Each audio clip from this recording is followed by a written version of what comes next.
Good morning. I'm Bob Sanborn. I'm President and CEO of Children at Risk, and we've assembled a super great panel to focus on the recent proposed changes to Head Start in our nation.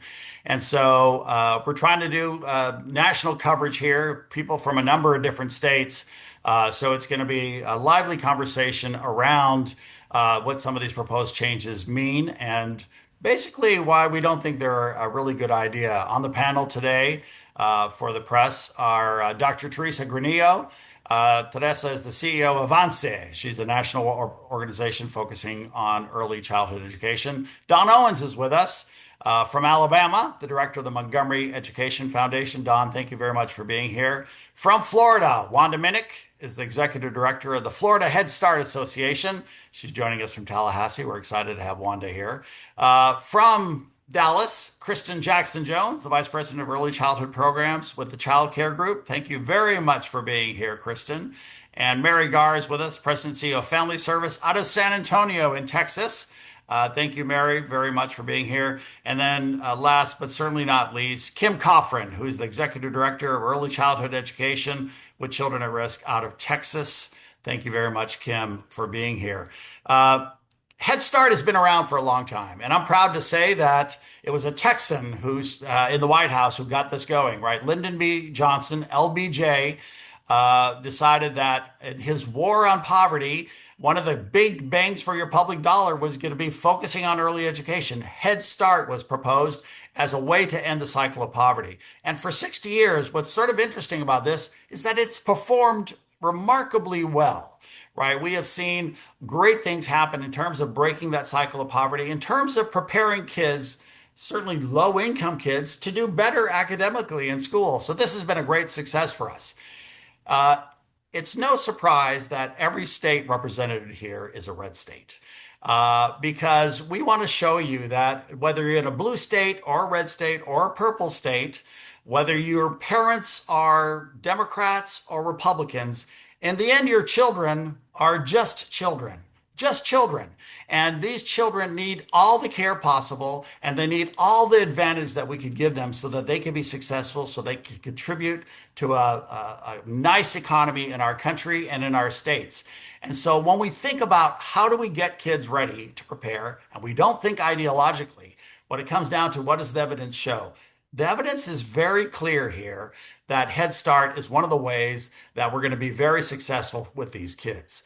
So in speaking in the last week, obviously, as we've sort of been prepared for these administrative rules to come out, we've talked to a lot of people. And one of the things that people continue to say, some of our leaders are saying, is that this is not only is this high quality early education, but there's family engagement, there's parent education, comprehensive health services, connections to resources for families.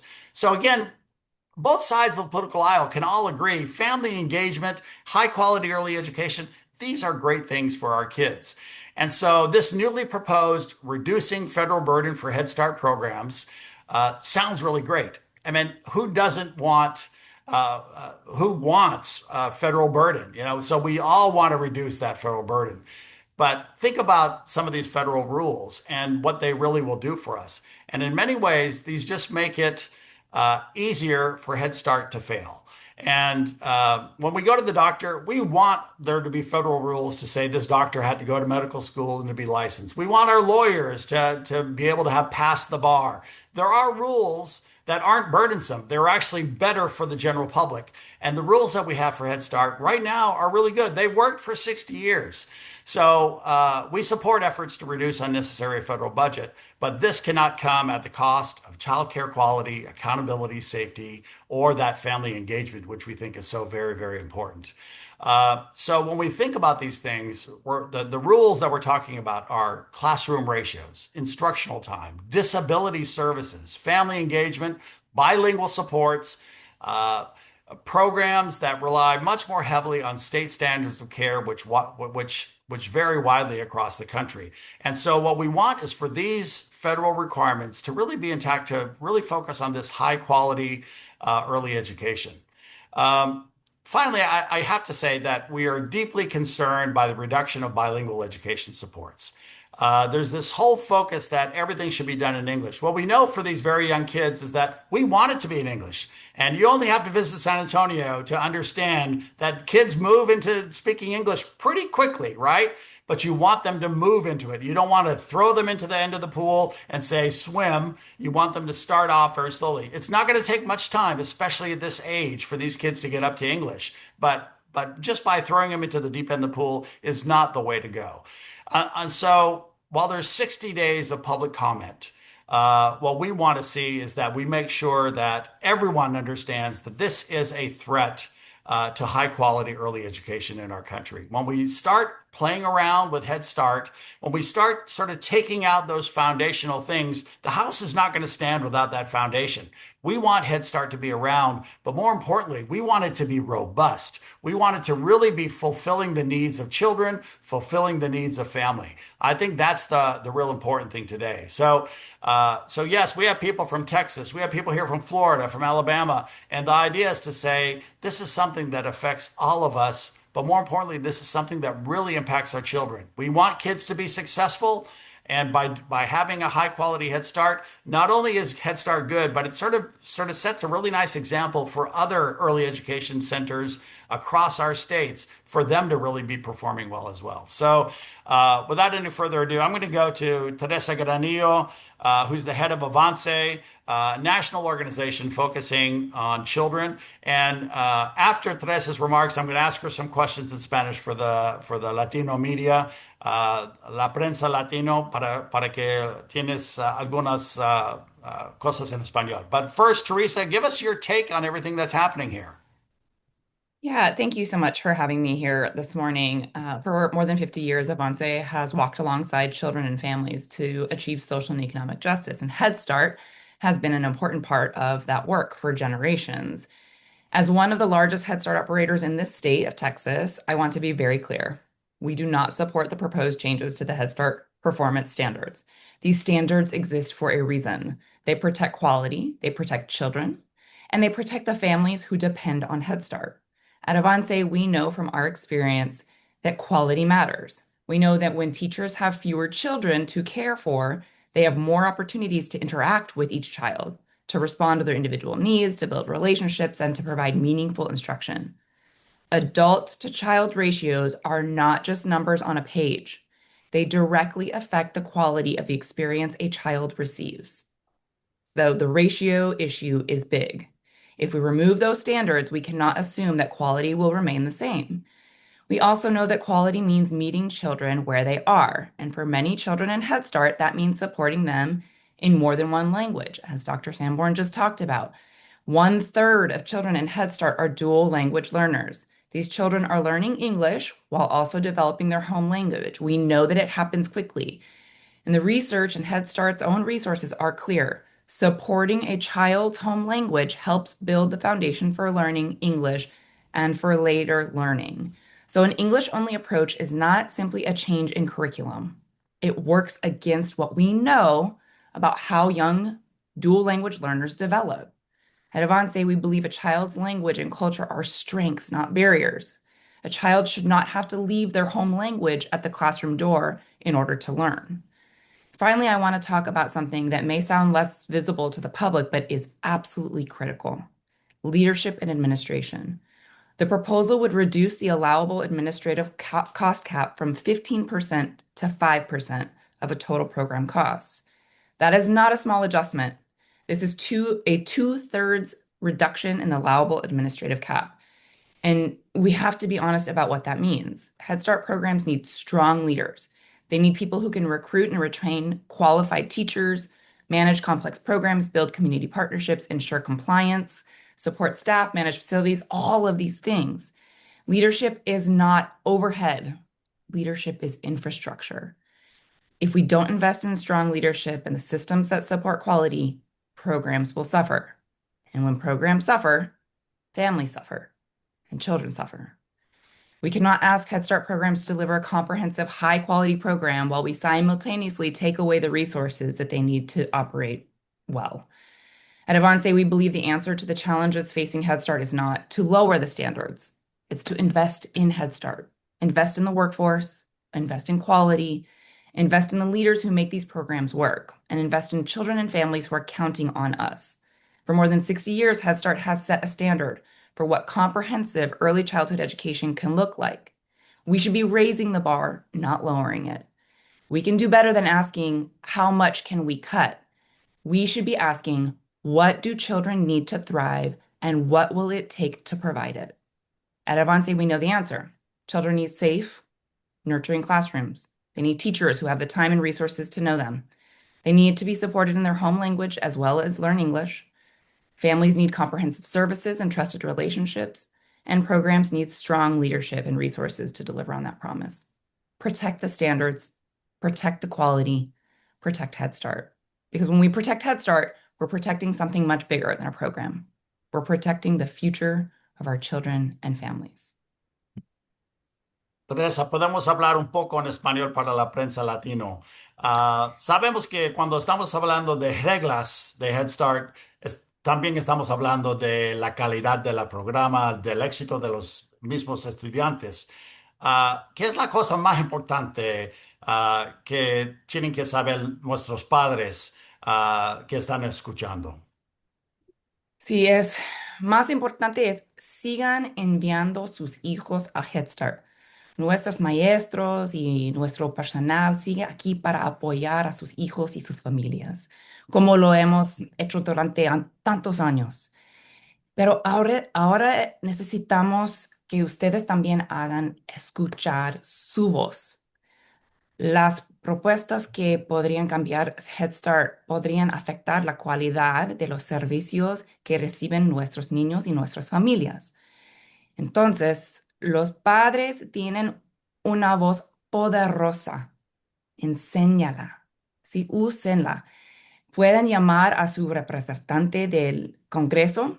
También pueden escribirle un carta, un mensaje y decirle que Head Start es importante para su familia y para nuestra comunidad, ¿sí? No, y recuerda que no están solos en esta lucha. Avance está con ustedes y les pedimos que se unan a nosotros. Sí, este es el momento para levantar nuestra voz, defender a nuestros hijos y luchar por lo que es justo para nuestras familias y nuestras comunidades. Juntos, nuestra voz es más fuerte. Sí, sabemos si la comunidad latino, si nuestros ciudadanos aquí que están en nuestro país, pero que son latinos, si usan su voz, si votan, todo cambia, todo cambia. Sí. Gracias, Teresa. Let's go to Alabama, the great state of Alabama. Dawn Owens is here. She's the director of the Montgomery Education Foundation. Hey, Dawn, give us an idea of Alabama's take on all of this. Thank you so much for having me. I am a member also of our Alabama Head Start Association. Nice. And for us in Alabama, it's a huge concern because in our rural areas, Head Start is the child care in those areas. We don't have coverage there. And also with the rollbacks when in regards to child safety and risk, eligibility, those things, service continuity.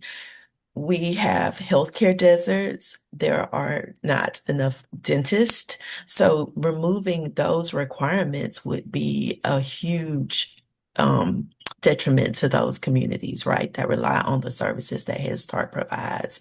Our child care communities, we have several child care partnerships in our state.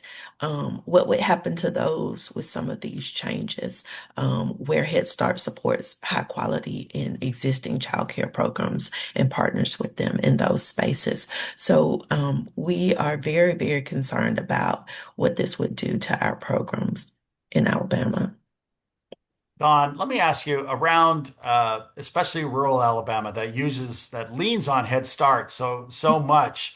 What does this mean for families? I mean, if Head Start crumbles, or even if Head Start doesn't have the same high quality, what can those families expect in terms of the success of their children? It's got to be a dramatic possibility in terms of what might happen.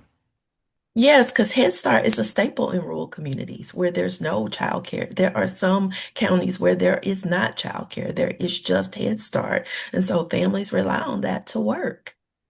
And there's not a lot of opportunities in our rural areas. There are healthcare deserts, there are food deserts, there are so many things. And having Head Start allows families to know that their children will get what they need through the holistic approach in the comprehensive services, right?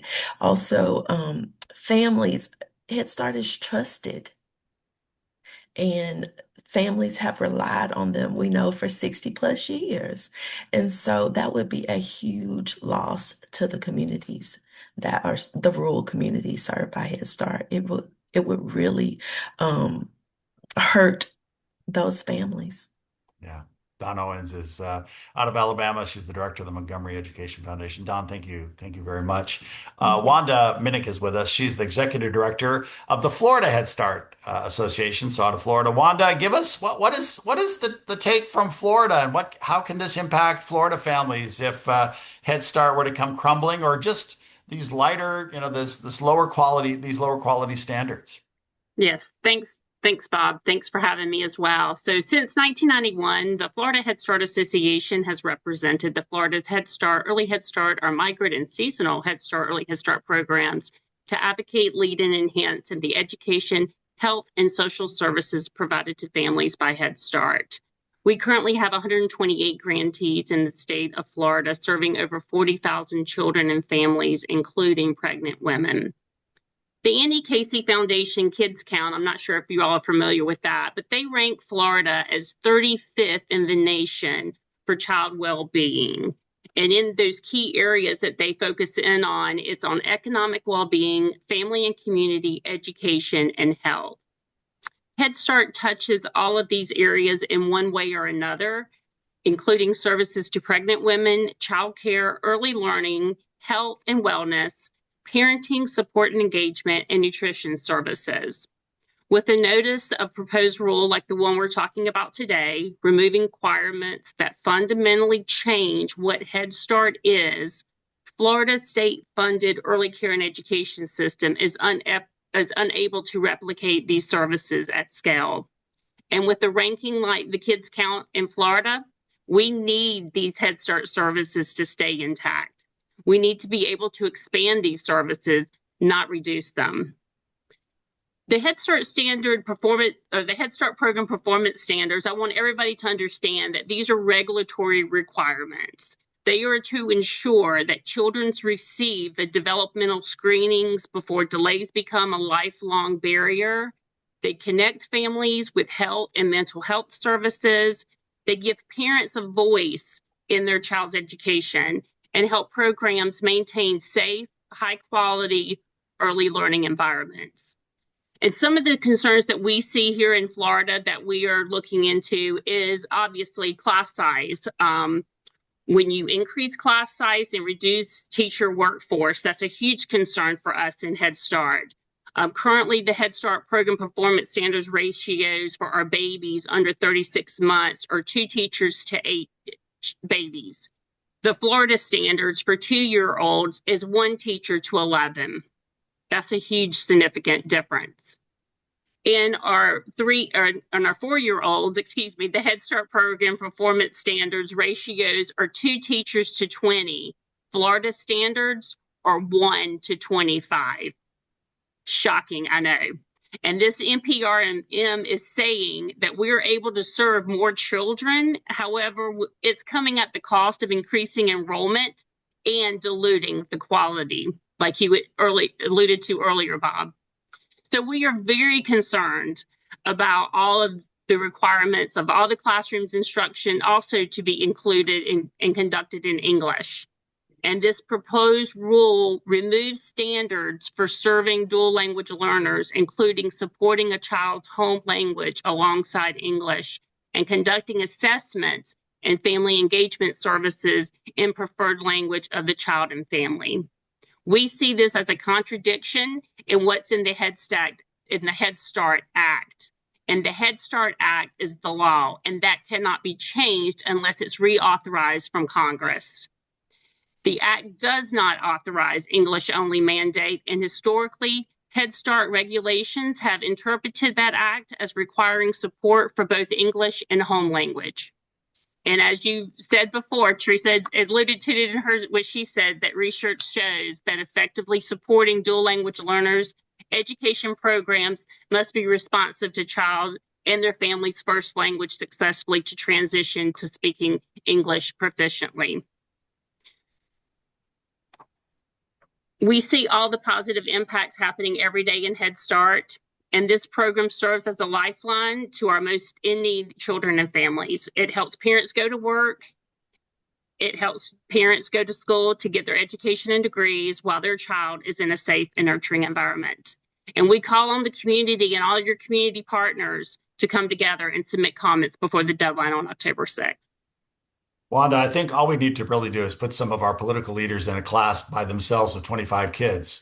I think that would change minds right away, I think, right? I mean, it's 100%. very, Wanda, thank you very much. And thanks for coming to us from Tallahassee as well. Let's go up to the Dallas-Fort Worth area, the metro up there, one of the largest metros in our country. Kriston Jackson-Jones is the Vice President of Early Childhood Programs at the Child Care Group. Kriston, what's the take from DFW? We are very concerned in this area, particularly at Child Care Group. For 125 years, we've been committed to ensuring that children and families have access to the opportunities and resources that support the whole community. For decades, Child Care Group have ran quality Head Start programs, and our North Star, even with these proposed rule changes, remain unchanged. We are committed to ensuring that children and families receive the highest quality early childhood education and supports possible. I think the most alarming thing for me, as we've talked about it internally, is really the administrative cost cap. Reducing from 15, I know Teresa talked about it. We could talk about it all day long, but I just would be remiss if I did not raise it. This raises important questions about how larger organizations, particularly larger organizations, can continue meeting extensive compliance, oversight, and partnership responsibilities. We partner with 6 different school districts. We have over 1,000 slots in home-based early Head Start and Head Start.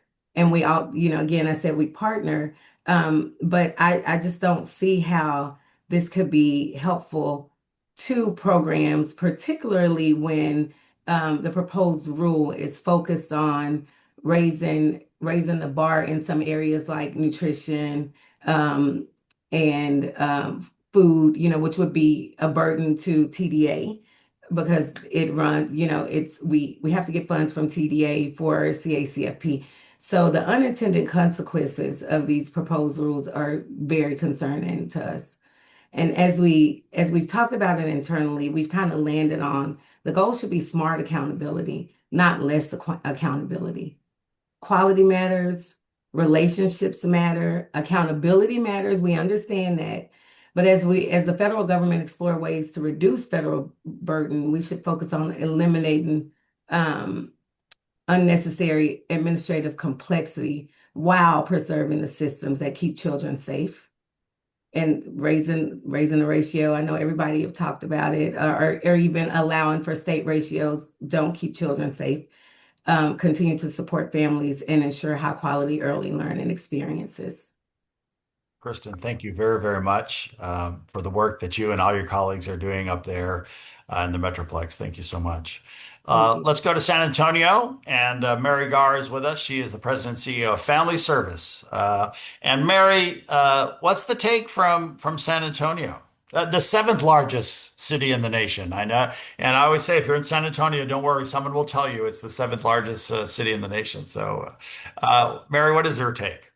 But on its way to becoming the 6th largest city in the nation. So, as everyone else is saying, it's understanding what is the purpose of Head Start? Why was it created and why was Early Head Start created? And it was to help move families out of poverty and also to give children that Head Start, not just to be prepared for kindergarten, but the Head Start on life success. And it has shown its return on investment year after year after year. And the research is out there for that. And so, this isn't a cost avoidance by reducing costs for Head Start. This truly is now reducing that investment in our communities and our families, our children, and frankly, our nation, if we were to try to institute these changes. And for Head Start, if it goes back at the state level, every state has different standards. And so some states have higher quality than other states. And you've heard from, our colleagues here in the states that we're in, for many of those standards, it would be a larger barrier and more of a risk for our children. The administrative piece, absolutely. If you think of yourself, in a business, would you just want to have all your funds go into the floor and the salespeople there, or the program people, and nobody out there managing and making those future decisions and manage that complexity and where people go and planning for that future strategically? That would be a huge mistake in running a business. You shouldn't do this here. Two, those teacher-student ratios, has been already noted here in Texas, with early Head Start, 2 teachers to 8 children, absolutely, for our infants and toddlers. That's what we want to have. But in the state of Texas, for 11 to 23 months, it is 1 to 9, just as noted in Florida. And it is 11 to 1 for the 2-year-olds, the toddlers out there. But then beyond that, it's also thinking about the quality of the educators. And a key point to remember with Head Start, these are not child care centers, and words matter. A child care center that's high quality ensures that a child is being cared for in a safe setting throughout the day. But we are early child education and development centers and organizations. With that becomes educational criteria that are, national evidence-based out there. We don't want to risk losing those. But then the quality of those adults in those classrooms, not just rooms. These are teachers. For early Head Start, at a minimum, they have to have a nationally certified child development associate credential. And for the Head Start program, they have to have an associate's or bachelor's degree. In the state of Texas, those qualifications would no longer be required. That would be a loss for the learning environment that we truly don't want to lose for that. And then on a broader level, let's remind our public, what is the value of Head Start and early Head Start beyond having a safe place for that child during the day? It is a whole child and really whole family approach. We look at the education, ensuring that those children are prepared to start kindergarten at age 5, and then on and beyond, but also ensuring that family needs are identified and addressed, and bringing in access to health services that they may not have had otherwise, whether it's vision or nutrition, dental, broader needs. And if there is a special need for that child, then it can be identified early and not waiting until kindergarten or first grade. And in the state of Texas, kindergarten is not even a requirement. You don't have to start school to age 6, so a lot of kids still don't even start until first grade. And then also, this is a dual gen or multi-gen approach. We have parents raising children, grandparents raising grandchildren, foster parents and adoptive parents, etc. All of these families, they receive support services and educational services and how to become strong parenting parents, and how to have strong family units and access to whatever other supports they might need through, social determinants of health or non-medical drivers of health barriers, whether it's housing or stability, food insecurity, transportation, access to employment, and job training for the adults, and counseling if they need that as well. And then also understanding, how to access resources in community that Head Start staff and those programs can be able to help provide supports on. And then back on the support for those teachers, they also have educational requirements for all the wraparound piece on the quality of the instruction, whether it's the services for the staff, the education programs, the coaches, home visits to assess home environments to ensure that kids are being supported in the home, and then applying those learning strategies in the home as well as back in the classroom setting. So this is really looking at long-term outcomes and life success for children, who then help to become the future adults and leaders in their own communities down the road, with everything that they have gained by having that strong Head Start in life. Mary, thank you very, very much for your remarks. Let's go to Kim Kofron. Kim is the Executive Director of Early Childhood Education for Texas at Children at Risk. Kim, 10% of all the children born in America are born in Texas, and the fastest growing portion of our population are those that qualify for Head Start. And so, what does this mean for Texas? What does this mean for America when they're threatened? These programs are threatened. I think our panelists did a great job of explaining that Head Start is more than just childcare, right? And that's the beauty that it has been for the last 60 years. And it really has been our North Star of where we all want to go. Besides the military childcare, Head Start, like those are our two North Stars when we look at childcare across for our systems. And in Texas, we have over 100,000 kids already on our childcare subsidy wait list, which is for our working poor.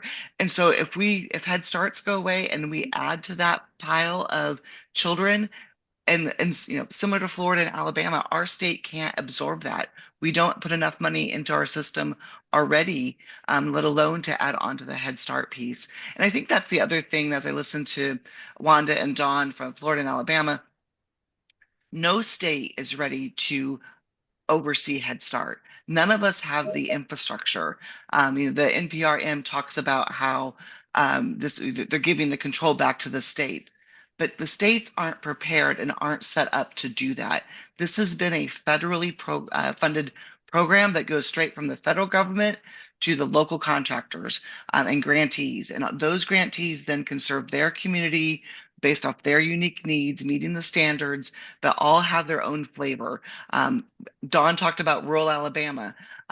Teresa down in the valley of Texas. Florida has everything in between. And so all those communities are important. And so it's the federal government's responsibility to make sure each of those grantees are being held accountable. And so when the NPRM says we're moving those regulations back to the state control, there is no state control. There is no, but we all have a child care licensing minimum standards, but like Wanda talked about, our ratios are just as bad. Those standards are so low, so it's really there's not going to be that control across the programs like we do today. Now we know a Head Start is a Head Start is a Head Start, and if these go into effect, that's not going to be the case because it'll be up to each grantee to determine, and then that really is going to affect not only the quality but the effectiveness of the program. And if we're really thinking about child outcomes and are these programs work, standardized programs are the way for us to really make that determination. So completely agree with everybody that everything that everybody said, and want to also make the point that there is a 60-day comment period that is open till now to October 6th. I want to encourage all of us to work with our communities to make sure we're getting the word out, not only with people like ourselves, but with our families and business owners and our community at large and faith-based leaders to talk about the importance of Head Start and make sure we're all sharing that information and making that change, and to know that these changes aren't in effect yet. If you are in Head Start, if you're a family that uses Head Start, or you know families that are in Head Start, continue to encourage them to go, participate, get the benefits of it, communicate with their directors and their teachers, because this isn't a done deal yet. These are proposed changes, and we all have a voice in this fight, and we will continue to make sure we're spreading the word and fighting for our children and families every day. Kim, thank you very much. And I want to thank everyone here for being here, but also for the great work that everyone does. Significant portions of our lives have been dedicated to making life better for children, right? And so we're here speaking out because we know what works for our kids, and we want that to continue working for kids. So thank you all very much. Kim Kofron, Mary Garr, Wanda Minick, Don Owens, Kriston Jackson, and Teresa Granillo. Thank you all very much. And let's hope that this has some impact. Thank you, guys. Thank you.